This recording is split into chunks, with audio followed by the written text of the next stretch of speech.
Hi friends, good morning. Friends, संविधान के अंतर्गत जो हम पढ़ रहे थे संविधान का इतिहास, उसकी प्रश्नोत्तरी की हम एक वीडियो ऑलरेडी कर चुके हैं और ये जो आपको मिलने वाली है उसकी सेकंड वीडियो है। और आप देख पा रहे होंगे कि आप आसानी से उनके उत्तर कर ले जा रहे हैं। तो आइए इस वीडियो को स्टार्ट करते हैं। उस वीडियो के अंतर्गत मैंने आपको 15 क्वेश्चन दिए थे। 15 के बाद में 16वां क्वेश्चन है हमारा, किस अधिनियम द्वारा वायसरॉय को पहली बार अध्यादेश जारी करने की शक्ति प्रदान की गई या शक्ति दी गई? 1861 का भारत परिषद अधिनियम, 1909 का भारत परिषद अधिनियम, 1892 का भारत परिषद अधिनियम या 1876 का शाही उपाधि अधिनियम? तो जिस अधिनियम द्वारा अध्यादेश जारी करने की शक्ति प्रदान की गई थी उस अधिनियम का क्या नाम था? उस अधिनियम का नाम था 1861 का भारत परिषद अधिनियम, यानी कि ऑप्शन नंबर फर्स्ट हमारा बिल्कुल सही आंसर है। ठीक है, इसी के साथ हम अपने अब अगले क्वेश्चन पे आते हैं।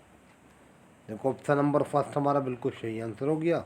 और इसके बारे में क्या मुख्य बात मुझे हमें जाननी है।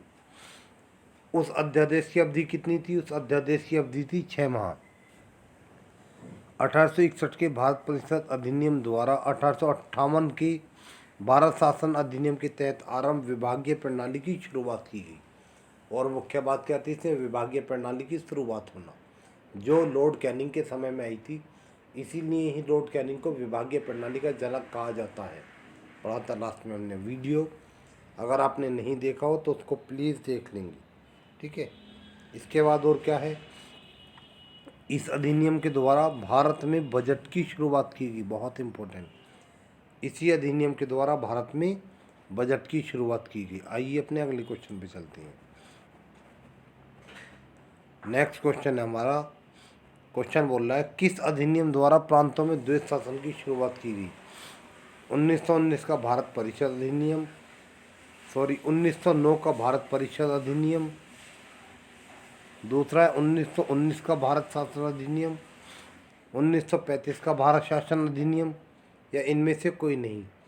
तो जो प्रांतों में द्वैत शासन की शुरुआत की गई थी, प्रांतों में द्वैत शासन की शुरुआत 1919 के भारत शासन अधिनियम से की गई थी। ठीक है, प्रांतों में 1919 के भारत शासन अधिनियम से की गई। फिर 1935 में उसे हटाकर केंद्र में लगा दिया गया था। तो हमारा आंसर कौन सा हो गया? इसमें आंसर हो गया हमारा ऑप्शन नंबर सेकंड सही आंसर है। इसके बारे में और इम्पोर्टेंट हमें क्या जानना है, सबको शामिल कर दिया है, कुछ भी नहीं छोड़ा गया है। 1919 के भारत शासन अधिनियम द्वारा प्रांतों में द्वैत शासन शुरू किया गया, यानी गवर्नर व मंत्री दोनों का शासन।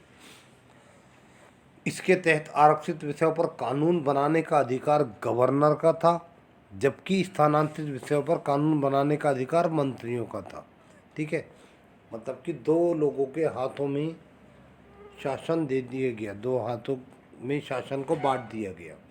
फिर आगे 1935 ईस्वी के भारत शासन अधिनियम द्वारा इस द्वैत शासन को प्रांतों से हटाकर केंद्र में लागू कर दिया गया और इसके तहत संघ सूची, राज्य सूची और समवर्ती सूची का निर्माण किया गया। कब किया गया? ये 1935 में। ठीक है, इसके बाद हमारा अगला क्वेश्चन है, देखते हैं।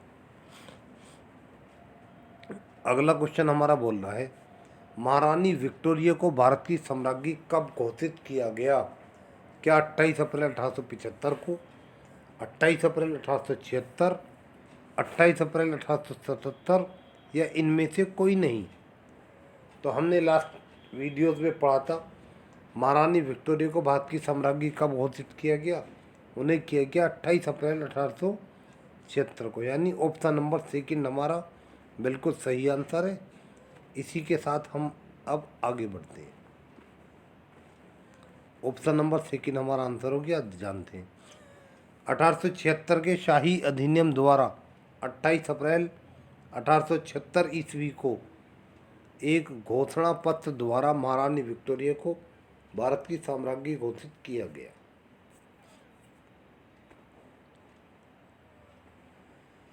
इसी के साथ हमारा अगला क्वेश्चन है, क्या बोल रहा है देखो। नेक्स्ट क्वेश्चन है हमारा, 1909 के भारत परिषद अधिनियम को मोर्ले मिंटो सुधार के नाम से भी जाना जाता है। उस समय इंग्लैंड में भारत के राज्य सचिव कौन थे? तो देखो, जब 1909 का भारत परिषद अधिनियम आया था तो उस समय भारत में वॉइसरॉय कौन थे? वॉइसरॉय थे मिंटो। जब वॉइसरॉय मिंटो हो गई तो राज्य सचिव कौन बचे? वो बचे मोर्ले बचे। ठीक है, तो इन्होंने क्या पूछा है, इंग्लैंड में भारत के राज्य सचिव कौन थे? लॉर्ड मोर्ले थे। ऑप्शन नंबर कौन सा हो गया हमारा? फर्स्ट ऑप्शन हमारा बिल्कुल सही आंसर हो गया है। देखते हैं आगे। ठीक है, और क्या क्या जानना है इसके बारे में। इंग्लैंड में भारत के राज्य सचिव लॉर्ड मोर्ले और भारत में वॉइसरॉय लॉर्ड मिंटो थी। इसी अधिनियम के द्वारा पहली बार मुस्लिम समुदाय के लिए पृथक प्रतिनिधित्व का उपबंध किया गया, जिसके अंतर्गत मुस्लिम सदस्यों का चुनाव मुस्लिम मतदाता ही कर सकते थे। और इसी वजह से मोर्ले मिंटो सुधार को सांप्रदायिक निर्वाचन का जनक कहा जाता है। क्वेश्चन बनता है, सांप्रदायिक निर्वाचन का जनक किसे कहा जाता है? तो यही हमारा मोर्ले मिंटो सुधार, यानी 1919 का जो अधिनियम आया था। नेक्स्ट क्वेश्चन, अगला क्वेश्चन हमारा क्वेश्चन नंबर 19। वॉइसरॉय की कार्यपालिका परिषद में चुना जाने वाला प्रथम भारतीय सदस्य कौन था? क्या वो सत्येंद्र नाथ टैगोर थे, सत्येंद्र प्रसाद सिन्हा थे, सत्येंद्र कुमार थे, या सत्येंद्र सिंह थे? तो उनका नाम था सत्येंद्र प्रसाद सिन्हा। किनका? जो कि वॉइसरॉय की कार्यपालिका परिषद में चुने गए थे या चुने जाने वाले प्रथम भारतीय सदस्य थे। ऑप्शन नंबर सेकंड हमारा सही आंसर हो गया है।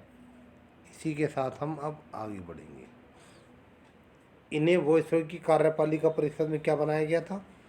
इन्हें बनाया गया था विधि सदस्य, ध्यान रखेंगे। ठीक है, इसी के बाद हमारा अगला क्वेश्चन है, किस अधिनियम द्वारा केंद्र में द्विसदनात्मक विधायिका की स्थापना की गई? किसने बताना है हमें? केंद्र में द्विसदनात्मक विधायिका की स्थापना। क्या वो 1909 का भारत परिषद अधिनियम था, 1909 का भारत शासन अधिनियम था, 1935 का भारत शासन अधिनियम था, या इनमें से कोई नहीं? तो जो केंद्र में द्विसदनात्मक विधायिका की स्थापना की गई थी वो हमारे 1919 के भारत शासन अधिनियम के द्वारा की गई थी। ऑप्शन नंबर सेकंड हमारा बिल्कुल सही आंसर है। इसी के साथ हम आगे बढ़ते हैं। देखो क्या था ही, 1919 के भारत शासन अधिनियम द्वारा केंद्र में द्विसदनात्मक विधायिका की स्थापना की गई, यानी द्विसदन में दो सदन, एक क्या था राज्य परिषद और एक था हमारा केंद्रीय विधानसभा। ठीक है, इसी के साथ अब हम अगले क्वेश्चन पे आते हैं। नेक्स्ट क्वेश्चन क्या बोल रहा है, मिनी संविधान के नाम से जाना जाता है। देखो मैंने पढ़ते हुए भी आपसे बताया था, मिनी संविधान के नाम से किसे जाना जाता है? एक तो आपका 1935 का अधिनियम और दूसरा आपका 42वां संविधान संशोधन जो था, इन दो को मिनी संविधान कहा जाता है। अब देखते हैं इनमें कौन सा शामिल है। तो इनमें हमारा 42वां संविधान संशोधन है, 44वां, 61वां है या 73वां है। तो मिनी संविधान कौन सा है हमारा? 42वां संविधान संशोधन, यानी ऑप्शन नंबर फर्स्ट हमारा बिल्कुल सही आंसर है।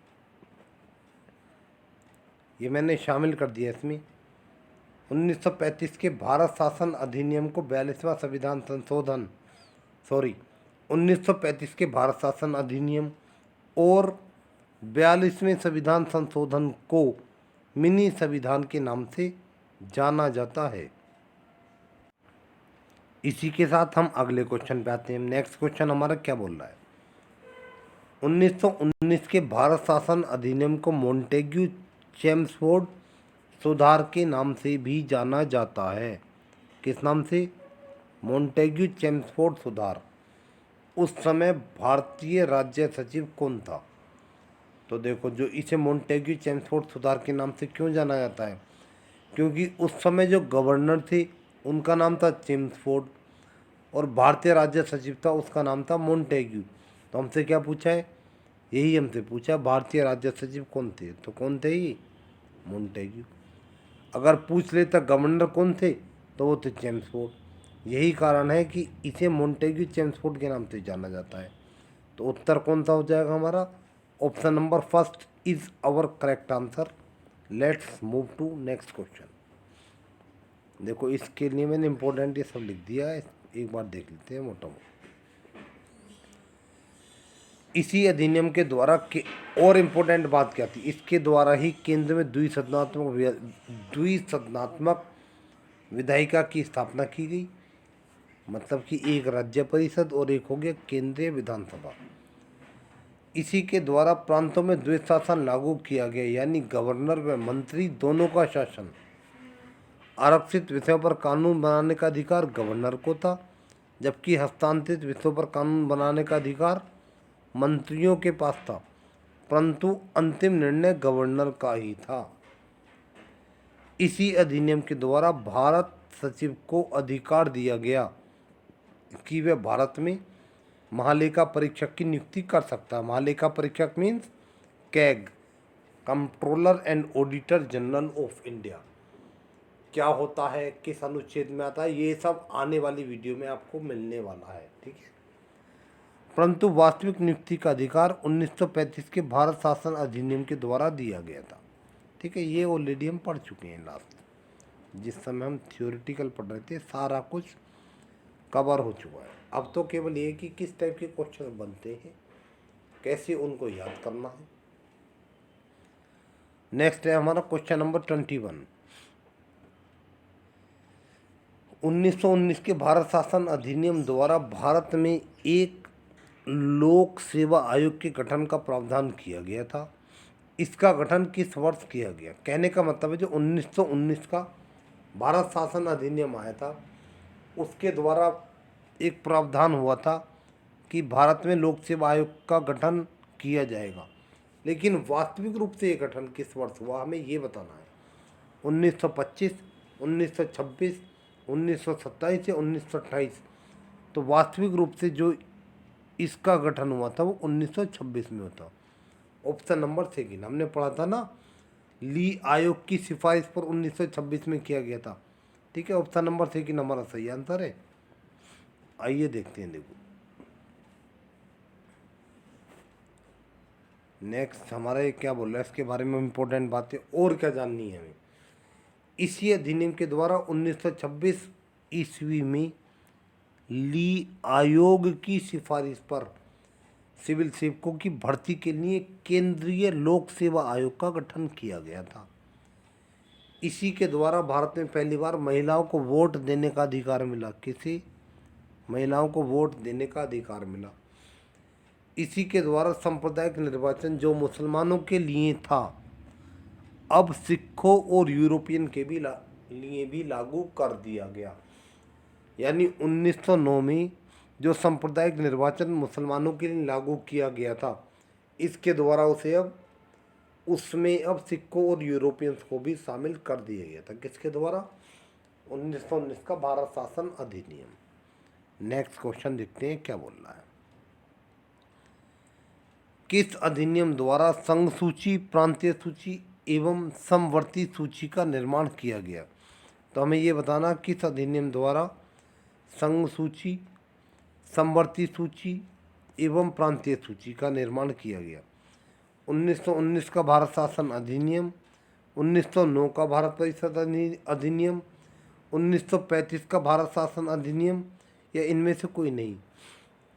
तो जो हमारी संघ सूची, प्रांतीय सूची और समवर्ती सूची का निर्माण किया गया, ये 1935 के भारत शासन अधिनियम के द्वारा किया गया। ऑप्शन नंबर थर्ड हमारा बिल्कुल सही आंसर होगा। और संघ सूची, प्रांतीय सूची, समवर्ती सूची ये होती क्या है? ये सूचियाँ होती हैं इनका उल्लेख हमारे संविधान में मिलेगा और जिन सब बातों का उल्लेख हमारे संविधान में है और प्रतियोगी परीक्षाओं के लिए पढ़ना आवश्यक है, वो सब आने वाली वीडियोस में आपको मिलने वाला है। बहुत जल्दी ही मैं आपको पॉलिटी का कोर्स कंप्लीट करा दूंगा, ठीक है। तो इसका उत्तर हो गया हमारा ऑप्शन नंबर 3। देखो और क्या जानना है इसमें हमें। इसी अधिनियम के द्वारा द्वैध शासन को प्रांतों से हटाकर केंद्र में लागू कर दिया गया। मतलब कि जो 1919 में प्रांतों में लगाया गया था उसे प्रांतों से हटाया गया और कहाँ लगा दिया गया, केंद्र में लगा दिया गया। इसी के द्वारा 1935 में आरबीआई की स्थापना, किसकी, आरबीआई की स्थापना, तथा 1935 में ही कलकत्ता के उच्च न्यायालय को बंद कर दिल्ली में संघ न्यायालय की स्थापना की गई। किसके द्वारा, 1935 के भारत शासन अधिनियम के द्वारा। इसे तथा 42वें संविधान संशोधन को, इसे मीन्स 1935 के भारत शासन अधिनियम और 42वें संविधान संशोधन को मिनी संविधान कहा जाता है। इम्पोर्टेंट, हमने पिछले क्वेश्चन में भी अभी आया था, ठीक है। और मैंने हर जगह इसलिए शामिल कर दिया इन सब चीज़ों को, ये सारी इतनी इम्पोर्टेंट बातें हैं, हर एग्जाम्स में रिपीट होती रहती हैं, ठीक है। नेक्स्ट क्वेश्चन, क्वेश्चन नंबर है अब हमारा 23। ये नंबरिंग इस प्रकार से हो रखी है लेकिन क्वेश्चंस ज़्यादा हैं, ठीक है। देखते हैं 23rd क्वेश्चन हमारा क्या बोल रहा है। 23rd क्वेश्चन बोल रहा है, संविधान सभा की मांग को सर्वप्रथम किसके द्वारा स्वीकारा गया था।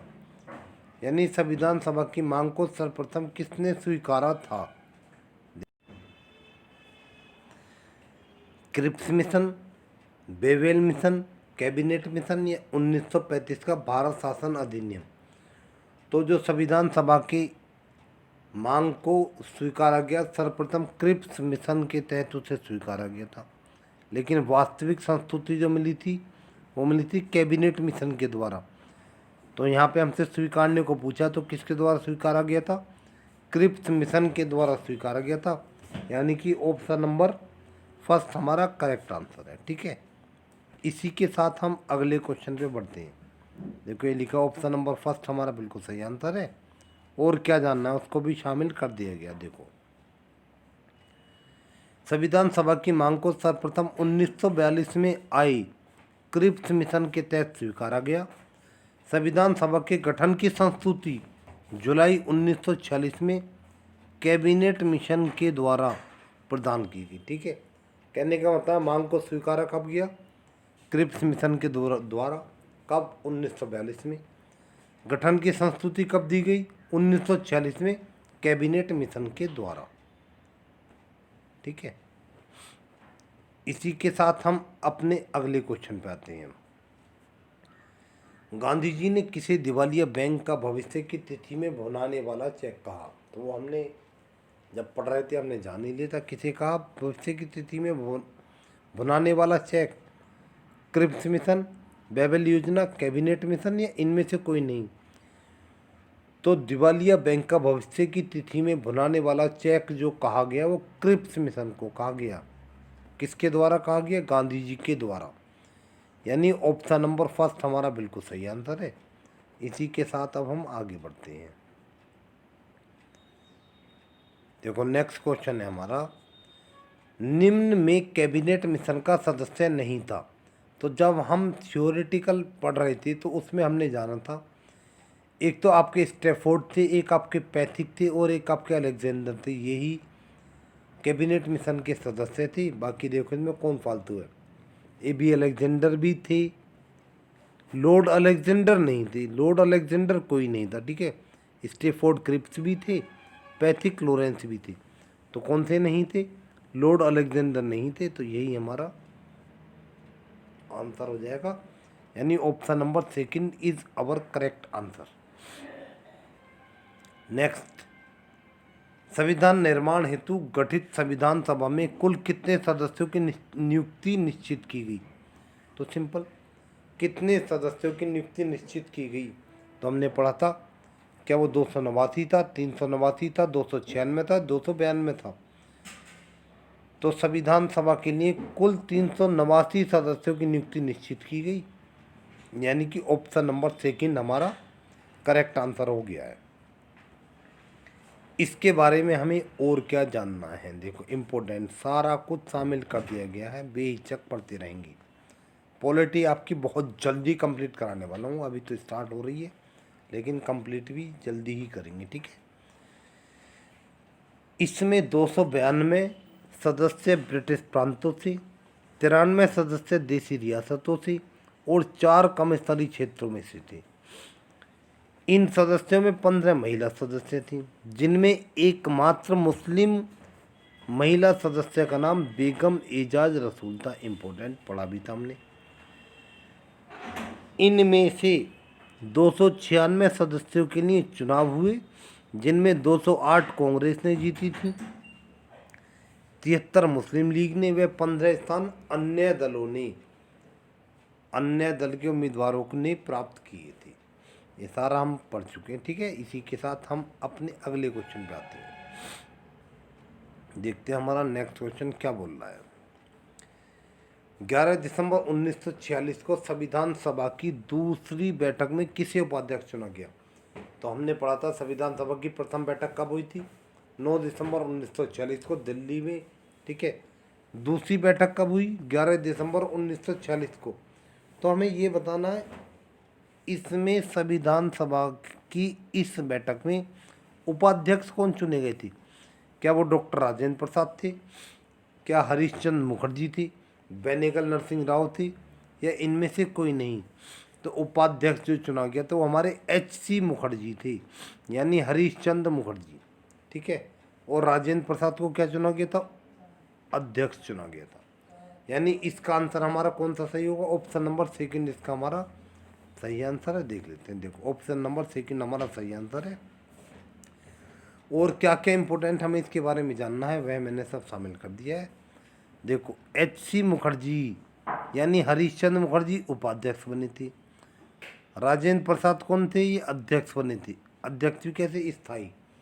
अस्थायी अध्यक्ष कौन थे? अस्थायी अध्यक्ष थे डॉक्टर सच्चिदानंद सिन्हा जी ने 9 दिसंबर 1946 को बनाया गया था, ठीक है। सबसे बुजुर्ग सदस्य। फिर इसी में एक संवैधानिक सलाहकार की नियुक्ति की गई थी। कौन थे वो? वे थे BN राव या बेनेगल नरसिंह राव, ठीक है। इसी के साथ अब हम आगे बढ़ते हैं। हमारा अगला क्वेश्चन क्या बोल रहा है? क्वेश्चन नंबर 28 वही देखो सिंपल। संविधान सभा की प्रथम बैठक का आयोजन कहाँ हुआ था? तो संविधान सभा की प्रथम बैठक का आयोजन 9 दिसंबर 1946 को नई दिल्ली में किया गया था। यानी कि ऑप्शन नंबर सेकंड हमारा करेक्ट आंसर है। देखते हैं, देखो ऑप्शन नंबर सेकंड हमारा करेक्ट आंसर है। इसके बारे में और इम्पोर्टेंट क्या जानना है? देखो भाई, संविधान सभा की प्रथम बैठक 9 दिसंबर 1946 को नई दिल्ली स्थित काउंसिल चैम्बर्स के पुस्तकालय भवन में हुई थी। कब हुई थी? 9 दिसंबर 1946 को। सब कुछ पढ़ चुके हैं हम। इस सभा में सबसे बुजुर्ग सदस्य डॉक्टर सच्चिदानंद सिन्हा को सभा का अस्थायी अध्यक्ष चुना गया। इसमें मुस्लिम लीग ने भाग नहीं लिया और देसी रियासतों में देखा जाए तो हैदराबाद देसी रियासत में ने भी इसमें भाग नहीं लिया था। ये सब मुख्य बातें हैं जो हमको जाननी जरूरी है, इनसे बार बात नहीं जाने वाली है, ठीक है। चाहे आपका यूपी टेट हो, सुपर टेट हो, SSC GD हो, अपकमिंग जितनी भी वैकेंसीज हों उन सभी के लिए बहुत इंपॉर्टेंट रहने वाला है। इसी के साथ हम अपने अगले क्वेश्चन पे आते हैं। नेक्स्ट क्वेश्चन है हमारा, संविधान के सभी प्रारूपों पर कितने सदस्यों ने अपने हस्ताक्षर किए थे? क्या 292 थे, 284 थे, 296 थे, 389 थे?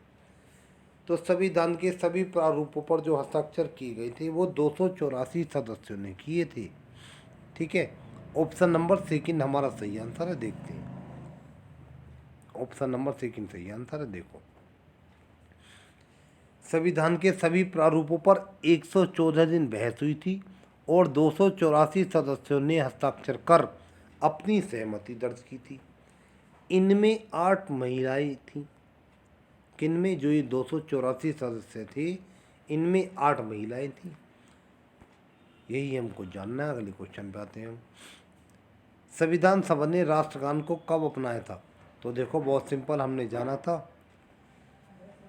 24 जनवरी 1950 को संविधान सभा की अंतिम बैठक हुई थी और उसी बैठक में संविधान सभा ने राष्ट्रगीत राष्ट्रगान को अपना लिया था और उसी दिन डॉक्टर राजेंद्र प्रसाद को भारत का प्रथम राष्ट्रपति बना दिया गया था। कब?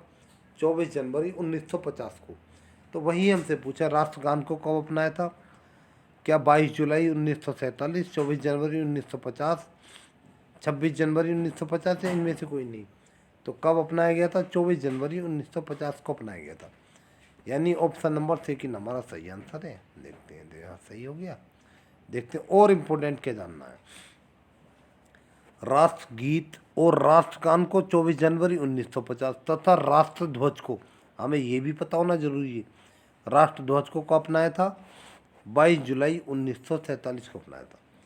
संविधान सभा की अंतिम बैठक 24 जनवरी 1950 को हुई थी और इसी दिन डॉक्टर राजेंद्र प्रसाद को भारत का प्रथम राष्ट्रपति चुन लिया गया था।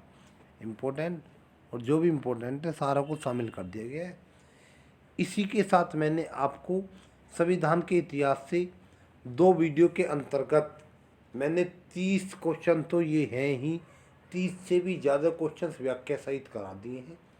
आशा करता हूँ बिल्कुल समझ आए होंगे। अगर नहीं आए हो तो वीडियो 2 बार देखो, 3 बार देखो, बिल्कुल कंसेप्ट क्लियर होने वाला है। ठीक है, पॉलिटी काफ़ी बार पढ़ी होगी, लेकिन अब की बार जो आप पॉलिटी पढ़ने जा रहे हैं उसमें कुछ विशेष रहने वाला है।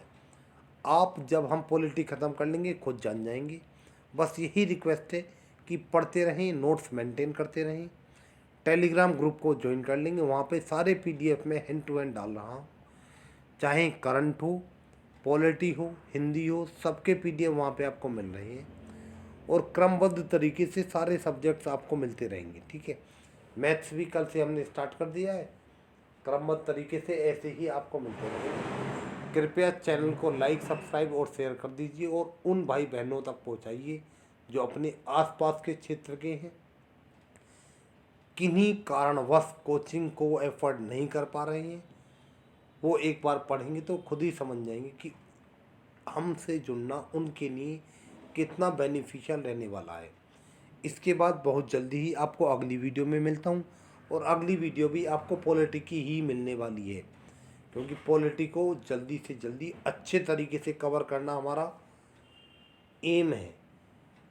ठीक है, इसी के बाद मैं आपको अगली वीडियो मिलता हूँ। तब तक के लिए गुड बाय, बाय बाय।